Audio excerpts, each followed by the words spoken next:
வெங்கடேசன் அவர்களுடைய வேள்பாரி கதையை கேட்க வந்திருக்க உங்க எல்லாருக்கும் மனோன்மணி முருகேசனின் அன்பு வணக்கங்கள். உங்க எல்லாரையும் திரும்பவும் பாரியினுடைய பரம்பு மலைக்கு கூட்டிட்டு போறதுல எனக்கு ரொம்பவே மகிழ்ச்சி. இரளிமேட்ல இறந்தவர்களோட அடக்கத்துக்காக பெரியவர்கள் எந்திரிச்ச சமயத்துல எதுவும் செய்ய வேண்டாம் அப்படின்னு பாரியோட குரல் கேட்டுச்சு. அப்போ பாரி சொன்னாரு, தட்டியங்காடெங்கும் குவிந்து கிடக்கக்கூடிய எதிரிகளை வென்று நீலனை மீட்டு வந்த பிறகு இறுதி சடங்கை நடத்துவோம். அதுவே இந்த மாவீரர்களுக்கு செய்யக்கூடிய மரியாதை அப்படின்னு சொன்னாரு. இதுவரைக்கும் போன பகுதியில பார்த்தோம். இதுக்கப்புறம் என்னாச்சு அப்படிங்கறத இந்த பகுதியில பார்க்கலாம். இரவினுடைய 10ஆம் நாளிகை தொடங்கி இருந்துச்சு. மையூர்களார் தன்னுடைய திட்டத்தை முழுமையா எடுத்து சொன்னாரு. கிழக்கு பக்கம் காட்டாத்த கடந்தா செவ்வரிமேடு இருக்கு. அங்க புதிய மூஞ்சல் அமைக்கிறதுக்கு தளபதிகளுக்கு உடனடியா உத்தரவு கொடுங்க. செவ்வரிமேட்டை விட்டு இன்னும் கொஞ்சம் பின்னால போனோம் அப்படின்னா எங்களோட பழைய கோட்டை ஒண்ணு இருக்கு. ரொம்ப சின்னதுதான். அந்த கோட்டைக்குள்ள நீலனை சிறையில் அடைச்சிருவோம் அப்படின்னு மையூர்களார் சொல்றாரு. மையூர்களார் சொல்லக்கூடிய நிலப்பகுதியை பத்தி எல்லா தளபதிகளுக்கும் தெரியும். அதனால அவர் சொல்றத உன்னிப்பா கவனிச்சாங்க. மையூர்களார் சொன்னாரு, உருமன் கொடியோட படை இப்ப இருக்கக்கூடிய மூஞ்சல் பகுதியில தடுப்பரணை மட்டும் ஏற்படுத்தி நிக்கட்டும். இதுல இருந்து கொஞ்ச தூர தொலைவுல துடும்பனோட படை நிக்கட்டும். அதுக்கடுத்து காட்டாத்த கடந்து செவ்வரிமேடு இருக்கு. மேட்டுல கருங்கைவாணனும் நானும் நம்மளுடைய படையின் வலிமை கொண்ட பகுதியில நிக்கிறோம். பரம்பு படை இங்கிருந்து தாக்குதலை தொடங்கும் சமயத்துல நம்மளுடைய முன்கள தளபதிகள் சரியான நேரத்துல பின்வாங்கி காட்டாத்த நோக்கி அவங்களை இழுத்துட்டு வரணும். அவங்க நீலனை மீட்கிறதுக்காக நம்மளுடைய திசை நோக்கி வந்துதான் ஆகணும். ரொம்பவும் பள்ளமான நிலப்பகுதியில ஓடக்கூடிய காட்டாத்த கடந்து அவங்க மேல ஏறும்போது நாம மேட்டு நிலத்துல இருந்து அவங்க மேல வலிமையான தாக்குதலை நடத்தி அழித்தொழிக்கலாம் அப்படின்னு சொன்னாரு. இதை கேட்டதும் புதிய விற்பனுக்கு அவ்வளவு சந்தோஷம். ரொம்ப உற்சாகத்தோட கேட்டான். நம்ம முன்னாடியே திட்டம் போட்ட மாதிரி மலையை விட்டு ரொம்ப தூரம் தள்ளி களம் அமைச்சா நாகக்கரட்டின் மேல இருந்து அவங்களால வழி காட்ட முடியாது. அது மட்டும் இல்லாம அவங்க நிறைய குதிரைகளை இழந்துட்டாங்க. இனி அவங்களோட தொடர்புகள் முற்றிலுமா அருந்து போயிரும். இன்றைய போர்ல பெரும் எண்ணிக்கையில வீரர்களை இழந்திருக்கக்கூடிய அவங்கள முழுமையா கொன்றொழிக்க இது நல்ல திட்டம் அப்படின்னு சொன்னான். மையூர்களார் சொல்ல தொடங்கும் போதே காரமலையினுடைய உச்சியில ஒரு சிறு புள்ளியின் அளவுக்கு நெருப்பினுடைய சுடர் தெரிஞ்சது. பந்தங்களை ஏந்தி 1-2 பேர் நடமாடுறாங்க அப்படின்னு தான் நினைச்சாரு. கொஞ்ச நேரத்துல இங்கேயும் அங்கேயும் மின்னல் வெட்ட தொடங்குச்சு. மழை வர்ற மாதிரி இருக்கு, சீக்கிரமா பேசி முடிச்சு செயல்ல வேகமா இறங்கணும் அப்படின்னு சோழவேளன் சொல்றாரு. அப்ப தளபதி உருமன் கொடி கேட்டான், நீலனை சிறை வைக்க போகக்கூடிய பழைய கோட்டைக்கான பாதுகாப்பு என்ன அப்படின்னு. அந்த கோட்டை ரொம்ப வலிமையானது. அங்க என்னோட வெங்கல் நாட்டினுடைய தேர்ந்த போர் வீரர்கள் இருக்கிறாங்க. அதுக்கு மேல வேற எதுவும் தேவை கிடையாது அப்படின்னு மையூர்களார் சொல்றாரு. இத சொல்லும் போது அவரோட கண்களுக்கு காரமலையினுடைய வேறு சில திசைகள்ல இருந்து சுடர்விடக்கூடிய நெருப்பு பந்தங்கள் சின்ன புள்ளிகளா கீழே இறங்குறது தெரிஞ்சது. என்ன இது அப்படின்னு இப்ப கொஞ்சம் கூர்மையா கவனிச்சாரு. அது வரைக்கும் பேசாம இருந்த கருங்கைவாணன் சொன்னா, நீங்க சொல்லக்கூடிய திட்டத்துல காட்டாற்று பகுதி தாக்குதல் தான் ரொம்ப முக்கியமானது. அவங்கள கீழ்நிலையில நிறுத்தி நம்ம மேல்நிலையில நின்னு தாக்குதல் தொடுக்க சரியான இடமும் கூட. மிக பொருத்தமான ஆலோசனை அப்படின்னு சொன்னவன் கொஞ்சம் சிந்தித்தபடி சொன்னான். காட்டெருமைகளோட தாக்குதலின் போது நம்மளோட யானைப்படையின் பின்புறத்துல நின்னுகிட்டு இருந்த ஒரு பகுதி யானைகள் பாதுகாப்பா திரும்பி இருக்கு. அந்த யானைகள் எல்லாத்தையும் நீலனை சிறை வைக்கக்கூடிய கோட்டையை சுத்தி நிறுத்தி வைக்கலாம் அப்படின்னு கருங்கைவாணன் சொல்றான். குலசேகர பாண்டியன் இதை எல்லாத்தையுமே ஏத்துக்கிறாரு. அப்ப சோழவேளன் சொன்னாரு, படை வீரர்களோட எண்ணிக்கையை கணக்கிட்டா இப்போ அதிகம் இருக்கிறது சோழப்படையில தான். 7 சேனை வரையன்களும் 40க்கும் மேற்பட்ட சேனை முதலிகளும் சுமார் 10,000 வீரர்களுக்கு மேல என்னுடைய பாசறையில இரவு உணவு அருந்திருக்காங்க. இதை சொல்லும் போதே அவருடைய செருக்கு தெரிஞ்சது. இந்த எண்ணிக்கையை சொல்றதுக்கு காரணம் இல்லாம கிடையாதுங்க. ஆனா காரணத்தை வெளிப்படையா அவர் சொல்லவே இல்லை. அப்ப சோழவேளன் சொன்னாரு, நீங்க சொன்ன மாதிரியே உருமன் கொடியினுடைய தலைமையில பாண்டிய படையின் ஒரு பகுதி மூஞ்சல்ல நிக்கட்டும். துடும்பனோட தலைமையில சேரர் படையினுடைய ஒரு பகுதி 2ஆம் நிலையில தடுப்பரணை ஏற்படுத்தி நிக்கட்டும். என்னுடைய முழு படையையும் செவ்வரிமேட்டினுடைய மேற்பகுதியில ஏத்தி நிறுத்துறேன். இது போக மத்த 2 படைகளினுடைய பகுதிகளும் செவ்வரிமேட்டுல நிக்கட்டும் அப்படின்னு சொன்னாரு. இதுவரைக்கும் விற்படை, வாட்படை, தேர்ப்படை அப்படின்னு படை தொகுப்புகளுக்குள்ள மூவேந்தர்களினுடைய வீரர்களும் இணைந்திருந்து தாக்குதல் நடத்தினாங்க. ஆனா முதன்முறையா மூவேந்தர்களினுடைய படைகளும் தனித்தனியா அணிவகுத்து நிப்போம் அப்படின்னு வலிமையான குரல்ல சொன்னாரு சோழவேளன். அதுக்கு காரணம் இன்னைக்கு மூஞ்சலின் மீது நடந்த தாக்குதல்ல ஒருங்கிணைப்பு இல்லாததால ஏற்பட்ட பேரிழப்பு தான். குறிப்பா புதிய விற்பனினுடைய உத்தரவு மத்த படையணிகளுக்கு குழப்பத்தை தான் உருவாக்குச்சு. அதனால அதிக எண்ணிக்கையை கொண்ட வீரர்களின் படையணியான தன்னுடைய அணிய தேவையில்லாம இழப்புக்கு உள்ளாக்கிவிடக் கூடாது அப்படிங்கிற சிந்தனையோடு சோழவேளன் இத சொல்றாரு. இது வெளிப்படையா விவாதிக்க முடியாது. இதே காரணம் ஏற்கனவே குலசேகர பாண்டியனுக்கும் சொல்லப்பட்டிருந்துச்சு. மூஞ்சலுக்குள்ள 3 சிறப்பு படைகளையும் ஒரே நேரத்துல உள்ள நுழைய ஆணையிட்டதால தாக்குதல்ல ஒருங்கிணைப்பு துளியும் இல்லாம போனத அவருக்கும் நல்லா தெரியும். அதனால இத மறுத்து பேசுறதுக்கு யாருமே தயார் கிடையாது. எல்லாரும் திட்டத்தை ஏத்துக்கிட்டாங்க. மழை சட சடன்னு இறங்க தொடங்குச்சு. இடியோசை காரமலை எங்கும் எதிரொலிச்சது. வேந்தர்களினுடைய தேர்கள் விரைந்து மூஞ்சலை நோக்கி போச்சு. இறந்த வீரர்களினுடைய உடல்களை அப்புறப்படுத்தக்கூடிய வேலை நடந்துகிட்டே இருந்துச்சு. ஆனா மழை பெய்ய தொடங்கினதால தங்குறதுக்கு பக்கத்துல வேற இடம் எதுவுமே இல்ல. அதனால பாதிப்படையாம இருக்கக்கூடிய குலசேகர பாண்டியனினுடைய கூடாரத்துல 5 பேரும் நுழைஞ்சாங்க. தளபதிகளோ பேசப்பட்ட திட்டத்தின் அடிப்படையில உடனடியா வேலையை தொடங்குனாங்க. இரும்பு சட்டகத்தால ஆன கூட்டு வண்டியில நீலனை ஏத்துறாங்க. வாட்படை தளபதியான மாகணகனின் தலைமையிலான படை அவனை செவ்வரிமேட்டுக்கு அந்த பக்கமா இருக்கக்கூடிய பழைய கோட்டைக்கு கொண்டு போச்சு. தொடங்கும் போதே மழையினுடைய வேகம் எல்லாரையுமே பயமுறுத்த செஞ்சது. காரமலையில மின்னலும் இடியும் விடாது இறங்கிக்கிட்டு இருந்துச்சு. நீலனை வெளியேற்றுறதுக்கு அப்புறமா அவன் இருந்த கூடாரத்துக்குள்ள தளபதிகள் எல்லாரும் போய் நுழைஞ்சாங்க. அவங்கள தொடர்ந்து அமைச்சர்களும் உள்ள போனாங்க. காற்றினுடைய வேகம் அதிகமா இருந்ததால கூடாரங்களினுடைய ஆட்டமும் அதிகமா இருந்துச்சு. உள்ள நுழைஞ்ச கொஞ்ச நேரத்துல கருங்கைவாணன் கேட்டான், நீலன் இந்த கூடாரத்துல தான் இருந்தான் அப்படிங்கிறத இரவாதனினுடைய படையினர் எப்படி கண்டுபிடிச்சாங்க? இந்த கேள்விக்கு யாருக்கிட்டையுமே பதில் கிடையாது. மையூர்கிழார் கூடாரத்தினுடைய வாசல் வழியா எதையோ பார்த்துக்கிட்டே இருந்தாரு. தான் கேட்பது மழையின் ஓசையால அவரோட காதுல விழவில்லையோ அப்படின்னு நினைச்ச கருங்கைவாணன் அவரோட தோள் தொட்டு திரும்பவும் கேட்க முயற்சி பண்ணும்போது மையூர்கிழார் கைய வெளியில நீட்டி எதையோ காமிச்சாரு. எதை காட்டுறாரு அப்படின்னு தலைய நீட்டி எட்டி பாக்குறான் கருங்கைவாணன். அவனுக்கு எதுவுமே தெரியல. எதை காட்டுகிறீர்கள் அப்படின்னு கேட்டான். அங்கே பாருங்கள், தீப்பந்தங்களை எடுத்துக்கொண்டு சிலர் மலையை விட்டு கீழிறங்கி வந்து கொண்டிருக்கின்றனர். கொட்டும் மலையில் தீப்பந்தங்களை எப்படி ஏந்தி வர முடியும் அப்படின்னு கேட்டான். எனக்கும் அது புரியவே இல்லை. ஆனா பந்தங்கள் முன்னோக்கி நகர்ந்து வந்து கொண்டிருக்கின்றன அப்படின்னு சொன்னவரு, வாங்க பரன் மீது ஏறி நின்னு பாப்போம் அப்படின்னு சொல்லி உடனடியா கூடாரத்தை விட்டு வெளியில வந்தாரு. அவரை தொடர்ந்து கருங்கைவாணனும் வெளியே போனான். மத்த தளபதிகளுக்கு தலைமை தளபதிகளை தொடர்ந்து போறதா இல்ல கூடாரத்துக்குள்ளேயே இருக்கிறதா அப்படின்னு புரியல. சரி நாமளும் போவோம் அப்படின்னு சொல்லி உருமன் கொடியும் துடும்பனும் அவங்கள பின்தொடர்ந்து போனாங்க. அமைச்சர்கள் மட்டும் கூடாரத்திலேயே இருந்துட்டாங்க. பாண்டிய அமைச்சன் ஆதிநந்திக்கு கருங்கைவாணன் எழுப்பியது மிக முக்கியமான கேள்வி அப்படின்னும், அந்த கேள்விக்கான விடையை கண்டுபிடிக்கல அப்படின்னா நீலன் இருக்கக்கூடிய செவ்வரிமேட்டின் பழைய கோட்டையையும் பரம்பு மக்கள் கண்டுபிடிச்சிருவாங்க அப்படின்னும் ஆதிநந்திக்கு தோணுச்சு.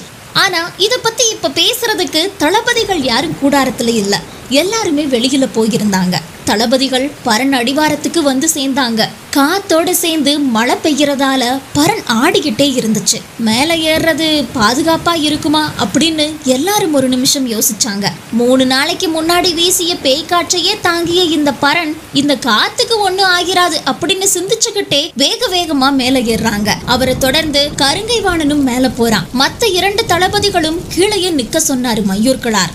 பரன் மேல நாளிகை வட்டில் கவிழ்ந்து கிடந்துச்சு. திசைவேளரோட குருதி முழுவதையும் இந்த மழை கழுவி தீர்த்திருந்துச்சு. தளபதிகள் மேல ஏறின போது அவங்களோட கால்கள்ல மிதிப்பட குருதியினுடைய உலர்ந்த தடம் கூட பரன்கட்டைகள்ல இல்ல. மேல ஏறின 2 பேரும் மேற்கு பக்கமா திரும்பி பார்த்தபடி நின்னுக்கிட்டு இருந்தாங்க. கருங்கைவாணனோட கண்ணுக்கு எதுவுமே தெரியல. அவ்வளவு மழை பெய்து கொண்டே இருந்துச்சு. மையூர்கிழார் கை நீட்டி கத்தி சொன்னாரு. ஆனாலும் அவனுக்கு ஒண்ணுமே புலப்படவே இல்லை. இடதுபுறம் இருந்து வாள் வீசுற மாதிரி மின்னல் ஒண்ணு நாகக்கரட்டை நோக்கி வெட்டி இறங்குச்சு. வெளிச்சத்துல தட்டியங்காடு முழுக்க ஒளியால பளிச்சிட்டு மறைஞ்சது. அந்த நிமிஷத்துலதான் கருங்கைவாணன் பார்த்தான். நாகக்கரட்டின் மேல இருந்து குதிரைப்படை ஒண்ணு தட்டியங்காட்டினுடைய வலதுபுறம் நோக்கி கீழே இறங்கிக்கிட்டு இருந்துச்சு. பரண் இதுவரைக்கும் இல்லாத அளவுக்கு ஆடுச்சு. கீழே நின்னுக்கிட்டு இருந்த உருமன் கொடியும் துடும்பனும் வீரர்களை கூட்டிட்டு வந்து பரணினுடைய கால்களை இறுக பற்றி கொள்ள சொன்னாங்க.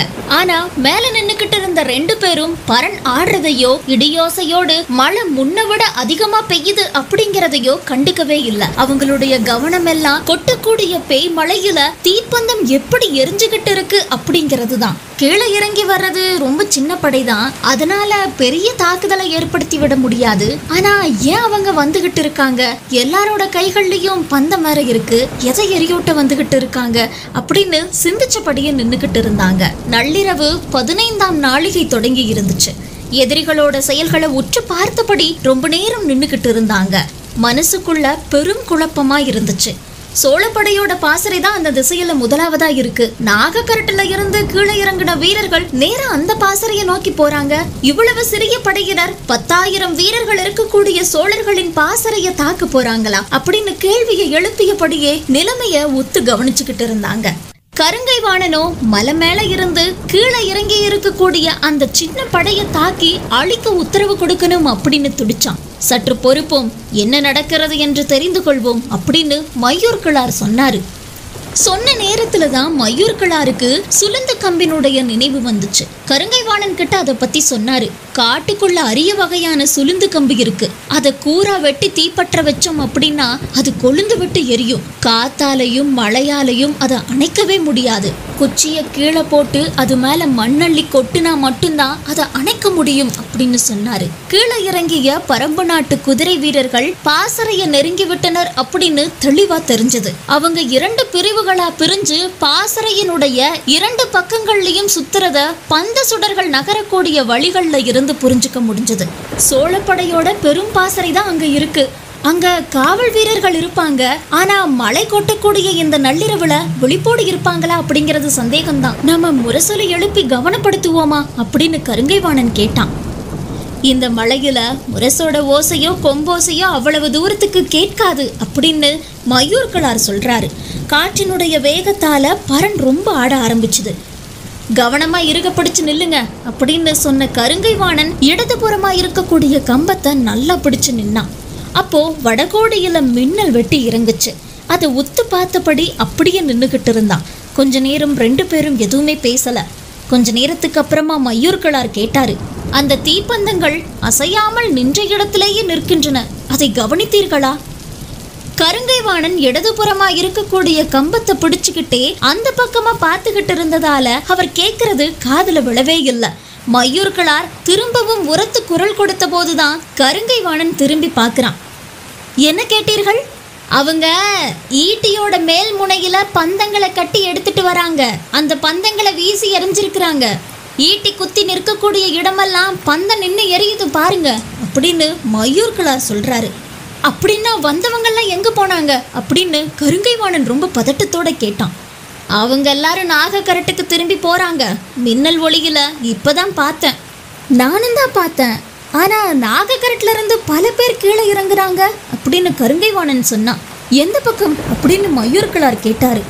இடதுபுறமா கைய நீட்டி காட்டுறான் கருங்கை வாணன். 2 பேருக்கும் எதுவுமே புரிப்படல. வலதுபுற கடைசியில தீப்பந்தங்களை எரிந்து நட்டு வைத்து விட்டு ஏன் மலையேற வேண்டும்? இடதுபுறமா தட்டியங்காட்டு பக்கமா மலையை விட்டு ஏன் கீழே இறங்கி வர வேண்டும் அப்படின்னு சிந்திச்சபடியே நின்னுகிட்டு இருந்தாங்க. மழையினோட வேகம் அதிகமாயிக்கிட்டே இருந்துச்சு. மையூர்கிழார் ஏதேதோ நினைச்சபடியே இருந்தாரு. முதல்ல காரமலையினுடைய உச்சியில தீப்பந்தம் எந்த இடத்துல தெரிய தொடங்குச்சு அப்படின்னு நினைவுபடுத்தி பார்த்தாரு. அப்போ மனசுல ஒரு சந்தேகம் உருவாச்சு. அதுக்கப்புறமா அவர்கிட்ட இருந்து எந்த விதமான பேச்சும் வரல. ஏன் எதுவும் சொல்லாம நிக்கிறாரு அப்படின்னு கருங்கை வாணனுக்கு புரியவே இல்லை. உள்ளுக்குள்ள பரவுன நடுக்கம் அவரை அவ்வளவு சீக்கிரம் பேச அனுமதிக்கவே இல்லை. கொஞ்ச நேரம் கழித்து சொன்னாரு. அவங்க அனலி இருக்கக்கூடிய குகைகள்ல இருந்து நெருப்பு ஏந்தி வந்திருப்பாங்களோ அப்படின்னு பயமா இருக்கு அப்படின்னு மையூர்கிழார் சொல்றாரு. உடனே கருங்கை வாணன் கேக்குறாரு, அனலி அப்படின்னா? அனலின்னா நெருப்பு பூச்சி. உச்சிமலையோட அடர்குகைக்குள்ளதான் இருக்கும். நெருப்பை பார்த்தா அதை தொடர்ந்து அப்படியே வந்துடும். அதோட ஓசையை கேட்டா எல்லா நச்சு பூச்சிகளும் வந்துடும். அந்த அனலிகள் இருக்கக்கூடிய குகையில இருந்து எடுத்து வரப்பட்ட தீப்பந்தங்கள் தான் அது. அந்த பந்தங்களோட தொடர்ச்சியா எத்தனையோ பூச்சிகள் இந்நேரம் அங்க வந்திருக்கும். எல்லாமே பந்தத்தை சுத்தி இருளுக்குள்ள பறந்துகிட்டு இருக்கும். அந்த இடத்துல உயிரினங்களோட நடமாட்டம் இருக்குதுன்னு அதுக்கு தெரிஞ்சது கொடும் தாக்குதலை நடத்தும். நம்ம வீரர்கள் பாசறையில இருந்து வெளிவர தொடங்குனதும் அங்க நடக்க போறதை என்னால கற்பனை கூட செஞ்சு பார்க்க முடியல. ஏன் அப்படி சொல்கிறீர்கள்? அவ்வளவு மோசமான விளைவுகள் ஏற்படும் என்று அஞ்சுகிறீர்களா அப்படின்னு கருங்கைவாணன் கேட்கிறான். அநேகமா சோழர் பாசறையில இருந்து 10ல் 1 வீரன் கூட தப்ப முடியாது. அனலி பூச்சி கடிக்க கூட வேண்டாம், மேல பட்டாலே போதும் மொத்த உடலும் தீப்பிடிச்சு எரியிற மாதிரி துடிக்க தொடங்குவான். இத அவர் சொல்லிக்கிட்டு இருக்கும் போதே வெங்கல் நாட்டு திசையில இருந்து குதிரையில 2 பேர் வேகமா வந்து சேர்ந்தாங்க. கொட்டக்கூடிய மழையின் வேகத்தால வந்திருக்கிறது யாருன்னு கூட தெரியல. பரனின் கீழே இருந்த தளபதி உருமன்கொடி பரன் மேல பார்த்தபடி மையூர்களார தேடி வந்திருக்காங்க அப்படின்னு உரத்த குரல்ல கத்துனான். அவங்கள ஒருத்தனை மேல அனுப்பு அப்படின்னு மையூர்களார் சொன்னாரு. ஒருத்த மட்டும் மேல ஏறி வந்தான். அவன் போர்ல ஈடுபடாத 6 ஒற்றர்கள்ல முக்கியமானவனா இருந்தான். மையூர்களாரால அந்த பணிக்கு நியமிக்கப்பட்டிருந்தான். மேல ஏறின வேகத்துல சொன்னான், பரம்பு வீரர்கள் அனலியை இறக்கி விட்டுட்டாங்க அப்படின்னு. அப்படித்தான் இருக்குன்னு நானும் கணிச்சேன் அப்படின்னு மையூர்களார் சொல்றாரு. எல்லாரும் உடனடியா இந்த நிலத்தை விட்டு வெளியேறுவது நல்லது அப்படின்னு சொன்னவன் அது மட்டும் கிடையாது, பாண்டியர் படையின் பாசறையை சுத்தி எத்தனையோ ஈட்டிகளை எரிஞ்சிருக்காங்க அப்படின்னு சொன்னான். பாண்டிய வீரர்களினுடைய பாசறை சோழப்படைக்கு கீழ்ப்புறமா இருக்கிறதால இங்கிருந்து பாக்குறது கொஞ்சம் கடினம்தான். அதனால பரன் மேல இருந்தவங்களுக்கு அது பத்தி தெரியவே இல்லை. பந்தத்துடனா அப்படின்னு பதற்றத்தோட கேட்டாரு மையூர்களார். இல்ல, பந்தம் இல்லாமல் தான் ஈட்டிகள் மண்ணுல குத்தி நிக்குது அப்படின்னு சொன்னான். வெறும் ஈட்டியை ஏன் எரிஞ்சிருக்காங்க அப்படின்னு மையூர்களார் கேட்டாரு. அது பக்கத்துல போய் பார்த்தாதான் தெரியும். ஆனா பக்கத்துல போய் பார்க்க நம்ம வீரர்கள் பயப்படுறாங்க. ஆனா என்னவா இருக்கும் அப்படின்னு வீரன் ஒருத்தன் சொன்னான். என்ன சொன்னாய் அப்படின்னு மையூர்களார் கேட்டாரு. இருள்வேல மரத்தின் அடியில் உருவாகும் சிவப்பு நிற பிசின் ஈட்டி முழுவதும் தடவப்பட்டிருக்கலாம், ஏன்னா அது மலைக்கு கரையாது அப்படின்னு சொல்லி நிறுத்திக்கிட்டான். இதை கேட்டதும் மையூர்களார் உறைஞ்சு போனாரு. அந்த பிசுனால என்ன ஆபத்து வரும் அப்படின்னு கருங்கைவாணன் கேட்டான். இரவுல ஆபத்து எதுவும் இருக்காது, ஆனா பொழுது விடிய தொடங்கினதும் காரமலை முழுவதிலும் இருக்கக்கூடிய பறக்கும் அட்டைகளும் கொம்பு தூக்கி வண்டுகளும் பிசின் வாடைக்கு அங்க வந்துரும். எதிர்படக்கூடிய மனிதர்கள் யாருமே தப்பிக்க முடியாது. கொம்பு தூக்கி வண்டினுடைய உடல் எல்லாம் முள்ளம்பன்றி போல சின்ன சின்ன கொம்புகள் பல்லாயிரம் இருக்கு. ஒரு கொம்பு மட்டும் மனுஷனோட உடல்ல பட்டா போதும் விரல்கள் ஒவ்வொன்றும் கையளவுக்கு வீங்கிரும். 1 மாசம் ஆனாலும் அவனால எதுவுமே செய்ய முடியாது அப்படின்னு சொல்லிக்கிட்டு இருக்கும் போதே பரனின் கீழே ஏதோ ஒரு சத்தம் கேட்டுச்சு. என்னன்னு எட்டி பார்க்கிறாரு மையூர்களார். வெங்கல் நாட்டு அரண்மனையின் தலைமை ஒற்றன் மேலே அனுமதிக்க சொல்லி சத்தம் கொடுத்துக்கிட்டு இருந்தான். அவனை மேல அனுப்பு அப்படின்னு கத்துனாரு மையூர்களார். மையூர்களார் சொன்னது கீழே கேட்கவே இல்லை. கையசைவை வச்சு புரிஞ்சுக்கிட்ட உருமன்கொடி அவனை மேல அனுப்புனான். காற்றும் மழையும் இவ்வளவு அதிகமா இருக்கும்போது ஏன் இவரையும் மேல அனுப்ப சொல்றாரு அப்படின்னு கோபப்பட்டான் உருமன்கொடி. அவன் ஏறக்கூடிய வேகமே பரனை எதிர் திசையில ஆற்ற மாதிரி இருந்துச்சு. பதற்றத்தினுடைய உச்சத்தை அவனுடைய உடலின் வேகமே சொல்லுச்சு. படியில ஏறும் போதே சத்தமா சொன்னான், பரம்போட 12 கொடிகளும் கீழே இறங்கிருச்சு. என்ன சொல்கிறாய் அப்படின்னு மையூர்களார் பதட்டத்தோட கேட்டாரு. ஆமா, 4 கொடிகளை தவிர பரம்புல அடைக்கலமா இருக்கக்கூடிய 12 கொடிகளும் இறங்கி தாக்க பாரி அனுமதி கொடுத்துட்டான். தலைமுறை தலைமுறையா மூவேந்தர்களினுடைய மீதம் இருக்கக்கூடிய பகை தீர்க்க எல்லாரும் மலையை விட்டு கீழே இறங்கிக்கிட்டு இருக்காங்க அப்படின்னு அந்த வீரன் சொன்ன சமயத்துல பேரோசையோடு வெட்டு இறங்கிய மின்னல் ஒளியில மையூர்களாரினுடைய முகத்தை பாக்குறான் கருங்கைவாணன். அதுக்கப்புறம் அவன் வாயை திறக்கவே இல்லை. வந்தவன் சொன்னான், வெங்கல் நாட்டினர் எல்லாரும் வெளியேறி விடுங்கள் அப்படின்னு 6 ஊர்க்காரர்கள் கிட்ட இருந்து செய்தி வந்திருக்கு. இனி இந்த மண்ணுல மிஞ்ச போவது யாரும் கிடையாது, உயிர் பிழைத்து கொள்ளுங்கள் அப்படின்னு பரம்பினுடைய செய்தி பரவிக்கிட்டு இருக்கு அப்படின்னு சொன்னான். காற்றினுடைய வேகத்தால தான் நாம ஆடுறோமா இல்ல உடலினுடைய நடுக்கமா அப்படிங்கிற சந்தேகம் எழ தொடங்குச்சு. என்ன ஒரு முடிவா இருந்தாலும் காலம் தாழ்த்தாம எடுங்க அப்படின்னு இன்னொரு வீரன் சொன்னான்.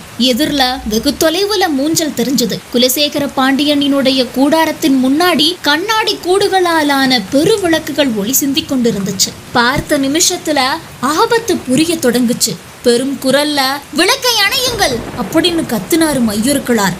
மழையினுடைய ஓசையில பக்கத்துல இருக்கிறவங்களுக்கு கூட அது கேட்கவே இல்லை.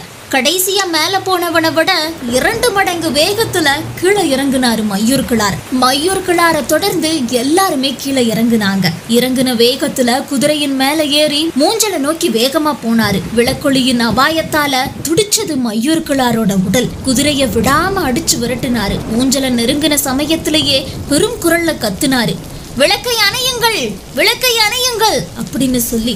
மூஞ்சல்ல குலசேகர பாண்டியனினுடைய கூடாரத்தை சுத்தி மூவேந்தர்களினுடைய மெய்காவல் படை வீரர்கள் நின்றுகிட்டு இருந்தாங்க. மையூர் கிழாரினுடைய ஓசை கேட்டதும் ஏதோ ஆபத்து அப்படின்னு புரிஞ்சுக்கிட்டு விளக்கினுடைய ஒளிய குறைச்சாங்க. முழுமையாக அணையுங்கள், முழுமையாக அணையுங்கள் அப்படின்னு கத்தியபடி குதிரைய விட்டு தவ்வி இறங்குனான். மெய்காவல் வீரன் ஏதோ சொல்ல வந்தான். ஆனா அதை கேட்கக்கூடிய நிலையில மையூர் கிழார் இல்ல. இறங்குன வேகத்துல பக்கத்துல இருந்த ஈட்டியை எடுத்து விளக்குகளினுடைய கண்ணாடிகளை அடிச்சு நொறுக்குனாரு. விளக்கொளி முழு முற்றா விழுந்து அணைஞ்சது. ஒரு நிமிஷத்துல என்ன நடக்குது அப்படின்னு புரியறதுக்கு முன்னாடியே எல்லா இடத்துலயும் இருள் சூழ்ந்துச்சு. மெய்காவல் தளபதி ஏதோ தவறு நடக்க போகுது அப்படின்னு மையூர் கிழார நோக்கி குரல் உயர்த்தி நெருங்கி வரும்போது கருங்கைவாணன் கத்திக்கிட்டே வந்து சேர்ந்தான். கருங்கைவாணனோட குரல் கேட்டுத்தான் வீரர்கள் அமைதியா இருந்தாங்க. கூடாரத்துக்குள்ள நுழைய அனுமதி கேட்கறதுக்கெல்லாம் நேரம் கிடையாது. துறைய விலக்கி சட்டுன்னு உள்ள போனாரு மையூர் கிழார். அவரை தொடர்ந்து கருங்கைவாணனும் உள்ள போனான். அனுமதி எதுவுமே இல்லாம மேலெல்லாம் கொட்டக்கூடிய மழை நீரோடு அப்படியே உள்ள நுழைந்திருக்கக்கூடிய இருவரையும் பார்த்த நிமிஷத்துல வேந்தர்களினுடைய முகங்கள் இறுகி போச்சு. பேரரசே, உடனடியாக விளக்கை அணைக்க உத்தரவிடுங்கள் அப்படின்னு பதட்டத்தோட மையூர் கிழார் சொன்னாரு. கூடாரத்துக்குள்ள இருக்கக்கூடிய விளக்கை ஏன் அணைக்க வேண்டும் அப்படின்னு சோழவேளன் கேட்டாரு. விளக்கத்தை பிறகு சொல்கிறேன், ஒரு நிமிஷம் காலம் தாழ்த்தினால் கூட நாம் பேராபத்தில் சிக்கிக் கொள்வோம் அப்படின்னு கத்துனாரு. ஆபத்தை உணர்ந்த குலசேகர பாண்டியன் விளக்கை அணையுங்கள் அப்படின்னு சொன்னாரு. உள்ளே வேந்தர் குடும்பத்தை சேர்ந்த 5 பேர் மட்டுமே இருந்தாங்க. மையூர் கிழாரும் கருங்கைவாணனும் இப்ப உள்ள போயிருக்காங்க. 2 பேரும் பாண்டிய நாட்டை சேர்ந்தவங்க தான். இந்த நிலையில விளக்க முற்றிலுமா அணைக்க சொல்வதுல பாண்டியனினுடைய சதி ஏதும் இருக்குமோ அப்படிங்கிற சந்தேகத்துல தளபதி உசந்தனை உள்ளே வர சொல் அப்படின்னு கத்துனாரு சோழவேளன். தேர்ப்படைக்கு தலைமை தாங்கிய சோழர் தளபதி வெறுகாலன் கொல்லப்பட்டதுக்கு அப்புறமா உசந்தன் கிட்ட அந்த பொறுப்பு ஒப்படைக்கப்பட்டிருந்துச்சு. சோழவேளனோட உரத்த குரல் வெளியில நிற்கக்கூடிய உசந்தனுக்கும் கேட்டுச்சு. விளக்க அணைக்கக்கூடிய நிமிஷத்துல அவன் உள்ள நுழைஞ்சான். உடனே சேர அரசனான உதயஞ்சரல் துடுமணெங்கே அப்படின்னு கத்துனாரு. உள்ளே வந்து விட்டேன் பேரரசே அப்படின்னு சொல்லிக்கிட்டே அவனும் உள்ள வந்தான். ஆனா யாரு எங்க நிக்கிறாங்க அப்படின்னு யாருக்குமே புரியல. மலையினுடைய பேரோசையும் நம்பிக்கையின்மை உருவாக்கிய அச்சமும் கூடாரம் முழுக்க நிரம்பி இருந்துச்சு. போரினுடைய நெருக்கடி உருவாக்கி இருக்கக்கூடிய நம்பகமின்மைய சேரனும் சோழனும் ஒரே நிமிஷத்துல வெளிப்படுத்தினாங்க. குலசேகர பாண்டியனினுடைய அதிர்ந்த முகத்தை பார்க்க துளி அளவும் வெளிச்சம் கிடையாது. மூவேந்தர்களும் முழுமையான இருளுக்குள்ள முகமற்று நின்னுகிட்டு இருந்தாங்க. எதை நோக்கி கேள்வி எழுப்புவது அப்படின்னு தயங்கியபடியே கேட்டாரு குலசேகர பாண்டியன். விளக்கை அணைத்து விட்டு பேசும் அளவுக்கு அப்படி என்ன ஆபத்து வந்து விட்டது அப்படின்னு கேட்டாரு. எதிரிகள் அனலி பூச்சிகளை மலை உச்சி குகைக்குள்ளிருந்து தரைக்கு கொண்டு வந்து விட்டார்கள் பேரரசே அப்படின்னு மையூர் கிழார் சொல்றாரு. சொல்லி முடிக்கிறதுக்கு முன்னாடி உதயஞ்சரல் சொன்னாரு. பதற்றத்தோட உச்சத்துல அவன் கேட்ட கேள்வியும் அதுக்கு மையூர் கிழார் சொன்ன பதிலும் அவைய நடுங்க வச்சுது. ஏன் அப்படின்னா சேரனுக்கும் அனலிய பத்தி நல்லாவே தெரியும். அதனால அந்த பேர் கேட்டதுமே துடிச்சு போனாரு. சேர அரசர் இறுதியா கேட்டாரு, எந்த திசையில கீழே இறக்கி இருக்காங்க? சோழர் படையின் பாசறையை சுற்றி அப்படின்னு சொல்லும் வரைக்கும் இந்த அவையில அது உருவாக்க போகும் விபரீதத்தை மையூர் கிழார் சிந்திக்கவே இல்லை. உதயஞ்சேரலும் மையூர் கிழாரும் வெளிப்படுத்திய பதற்றம் இப்ப செங்கன சோழனுக்கும் சோழவேளனுக்கும் பரவுச்சு. அப்படி என்றால் என் போர் வீரர்களின் பாசறை ஆபத்தில் மாட்டிக்கொண்டதா அப்படின்னு செங்கன சோழன் பதற்றத்தோட கேட்டாரு. ஆனா செங்கன சோழனினுடைய கேள்விக்கு யாருமே பதில் சொல்லல. எங்கு நிற்கிறீர்கள் மையூர் கிழாரே, பதில் சொல்லுங்கள் அப்படின்னு இருட்டுக்குள்ள கத்துனாரு செங்கன சோழன். பதற்றமடைய வேண்டாம் பேரரசே, இரவில் வீரர்கள் யாரும் வெளிவராமல் கூடாரத்துக்குள்ளே இருக்க வேண்டும். பொழுது நன்றாக வடிந்து கதிரவன் ஒளி காய்ந்து இறங்கும் வரை அனலி ஆற்றலோடு இருக்கும். உச்சிவையில் ஏறிய பிறகு அதனுடைய வேகம் குறையும். ஆனால் அதுவரை வீரர்கள் யாரும் கூடாரத்தை விட்டு வெளிவரக்கூடாது அப்படின்னு சொன்னான். இரவினுடைய இறுதி 5 நாளிகையிலே பாசறையில் வேலைகள் முழுமையாக தொடங்கிவிடுமே. பொழுது விடிய தொடங்கும் போதே எல்லா வீரர்களும் கூடாரம் விட்டு வெளியில் வந்து விடுவார்களே அப்படின்னு செங்கன சோழன் சொல்றாரு. ஆம் பேரரசே, அதை தடுப்பது எப்படி என்று உடனடியாக சிந்திக்க வேண்டும். இதே போன்றதொரு ஆபத்து பாண்டிய படையின் பாசறைக்கும் நிகழ்ந்துள்ளது அப்படின்னு மையூர் கிழார் சொல்றாரு. அதை கேட்டதும் பதற்றமான குரல்ல குலசேகர பாண்டியன் கேட்டாரு, என்ன சொல்கிறாய் நீ அப்படின்னு.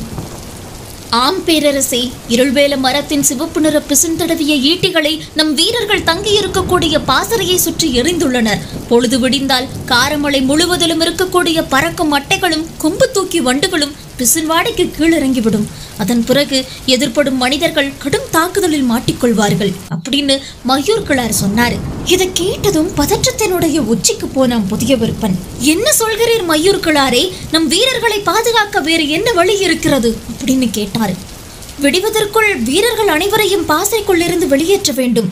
சொல்லிக்கொண்டே இருக்கும்போதுதான் பேசப்படக்கூடிய சொற்கள் எவ்வளவு பெரிய சிக்கலை உருவாக்க போகின்றன அப்படிங்கிறத மயூர் கிழாரால சிந்திக்க முடிஞ்சது.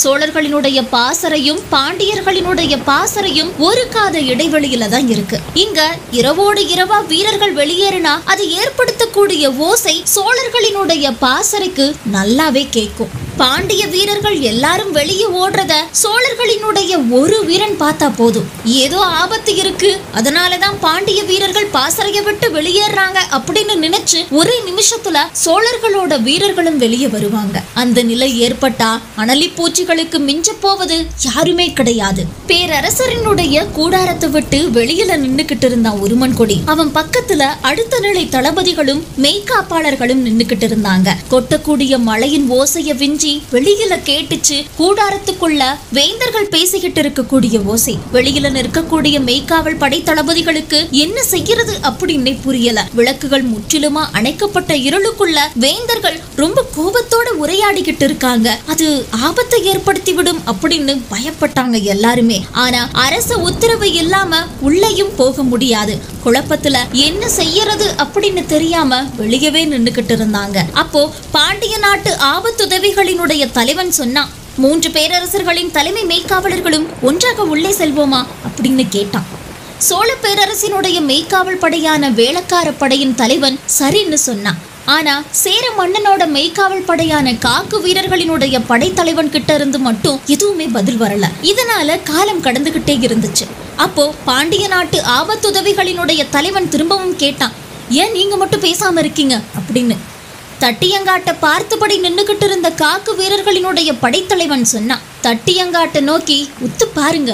அவன் சொன்னதும் அந்த திசையை நோக்கி எல்லாரும் உத்து பார்த்தாங்க. கொட்டக்கூடிய மழையில இரவினுடைய இருளுக்குள்ள இருந்து எதுவுமே தெரியல.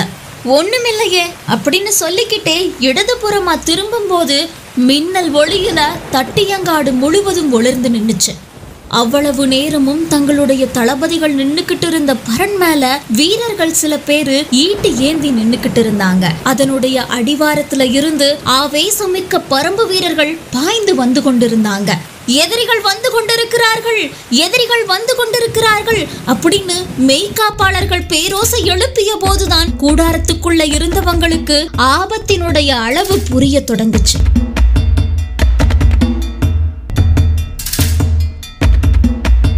பரம்பு மக்களுடைய தாக்குதல் எந்த அளவிற்கு இருக்க போகிறது என்பதை அடுத்த பகுதியில் தெரிஞ்சுக்கலாம். அதுவரை உங்களிடமிருந்து விடைபெறுவது பரம்பு மலையிலிருந்து நான் மனோன்மணி முருகேசன்.